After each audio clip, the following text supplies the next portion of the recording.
while now since my the last film I made. The weather's broken a little bit. It's probably a little bit more typical of April. Bit of a breeze, a bit cooler, cloudy. We've got sunny spells and a little hint of rain.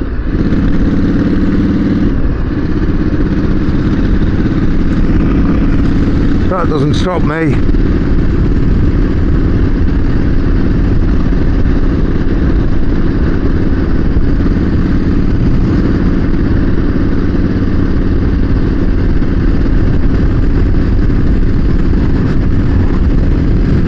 If it rains heavily, it might stop me filming because I'll have to stop and take my camera off, but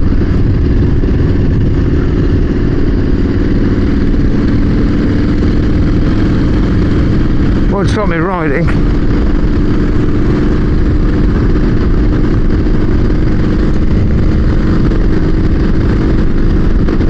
Well, as of when I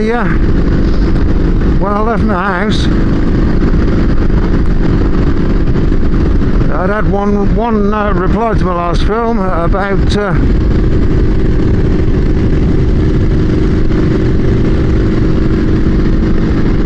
asking the question, what kind of bike have you got and why have you got that kind of bike?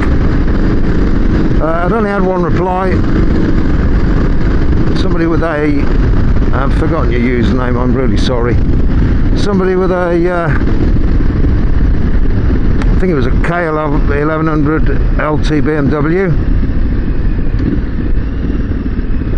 and a Suzuki Bandit, the Bandit for scooting around locally and everyday stuff, and the BMW for touring. Now, I answered that, and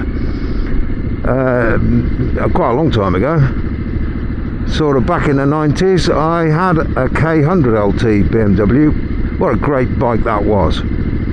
First bike I ever owned with ABS. It was a slightly more crude, it was sort of upright ABS if you like, so it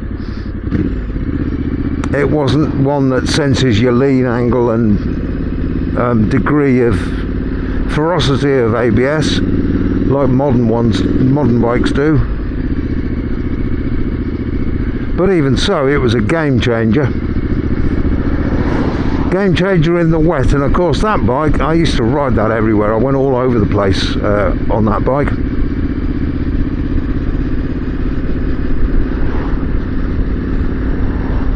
Indestructibly reliable as well.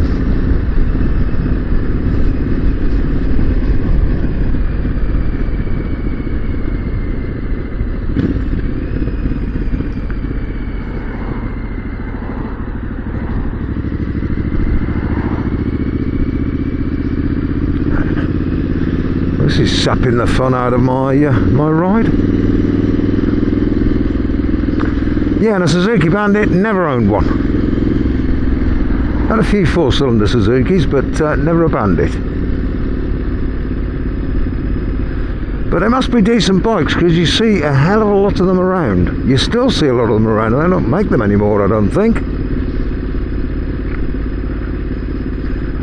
So that kind of tells you that they're reliable.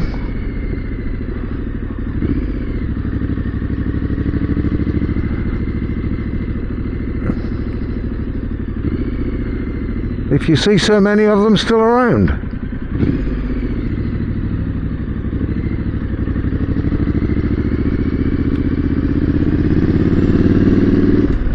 Now, I don't do big miles on bikes anymore. It's purely for 100% pleasure.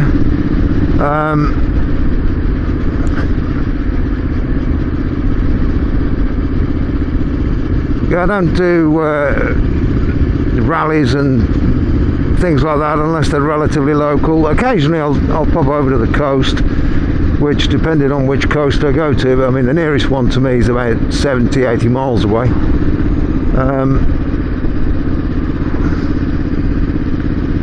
I'll go over there and have a cup of tea, fish and chips by the seaside, or an ice cream or whatever, and then then I'll ride home again.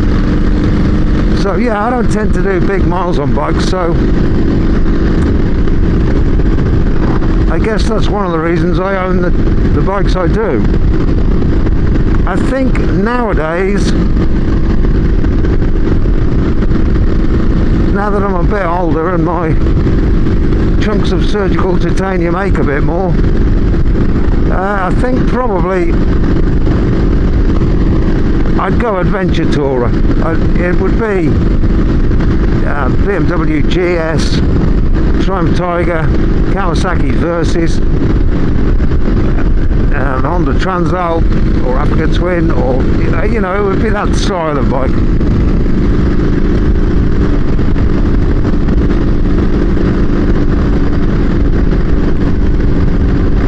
That would be the more likely route that I'd take. I mean, that, of course, that's another thing. There's a lot of different types and styles of bike available nowadays.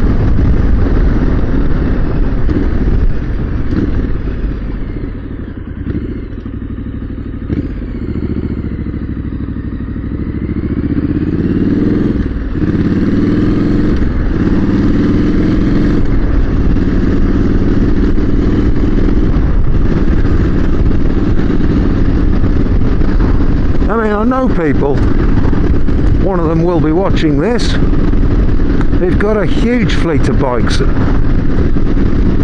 and he spends his time riding most of them, tinkering with the rest of them.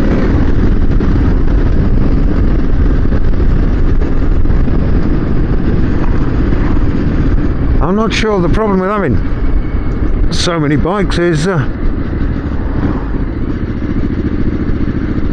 what with life getting in the way, you're not going to have time to ride them all and do them all justice. I think that's why I've reduced the number. I mean, there were days not that long ago when I would have my garage would be absolutely full.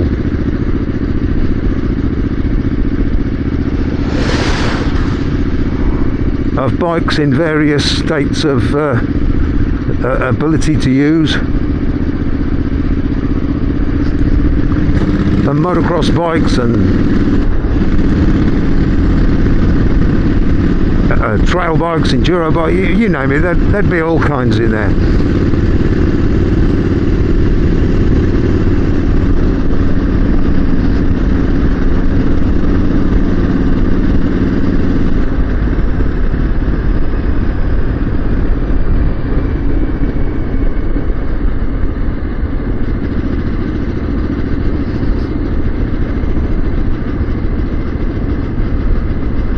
Had a rescue cat from up here somewhere a few years back.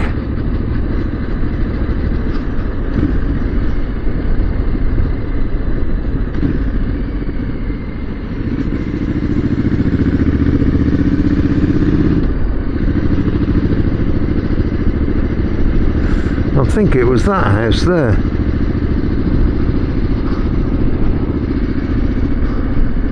A long time ago.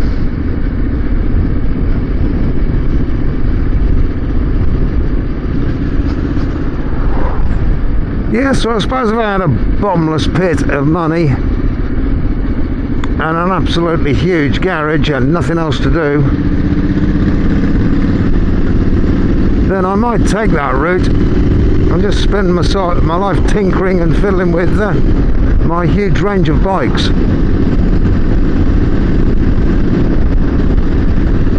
The reason I'm saying all of this is I've talked about this before on film, but I do fancy the idea of owning another two-stroke, the very bikes that I started off on.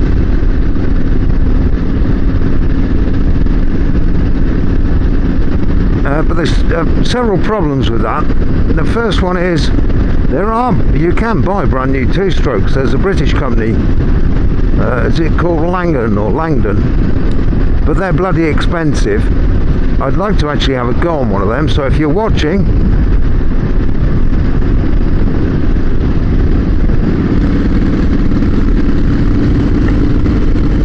get in touch and invite me along to test ride one of your bikes. Yeah, but the majority of two-strokes are older two-strokes.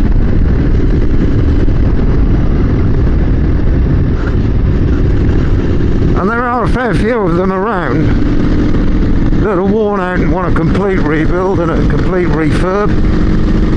But the ones that don't need so much work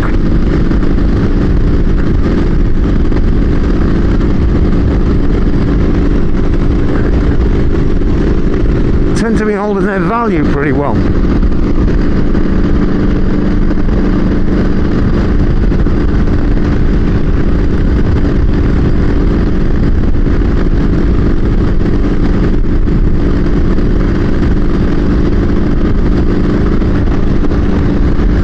I've looked at a few.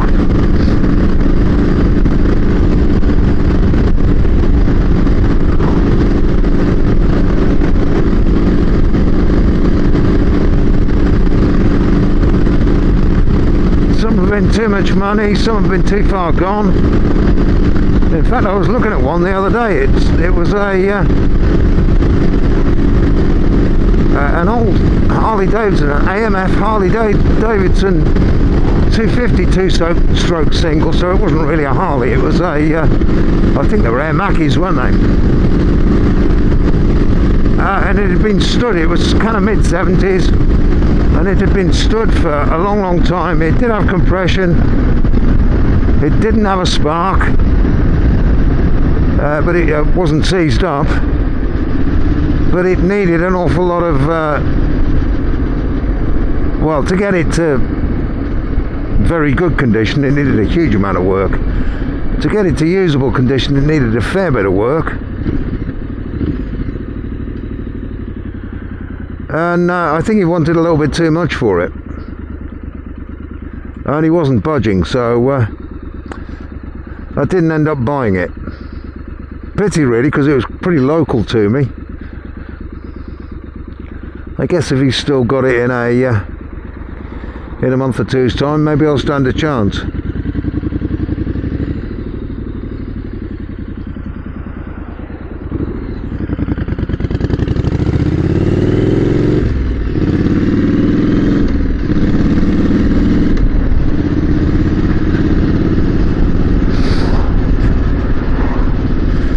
But that's not when I was looking at and thinking about two-strokes.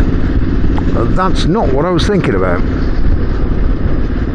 But it got me thinking, you know, there's so many others, DT Yamahas. I mean, I come from an off-road kind of a background, so maybe a trail bike would be the way to go. I doubt whether I'd use it off the road very much.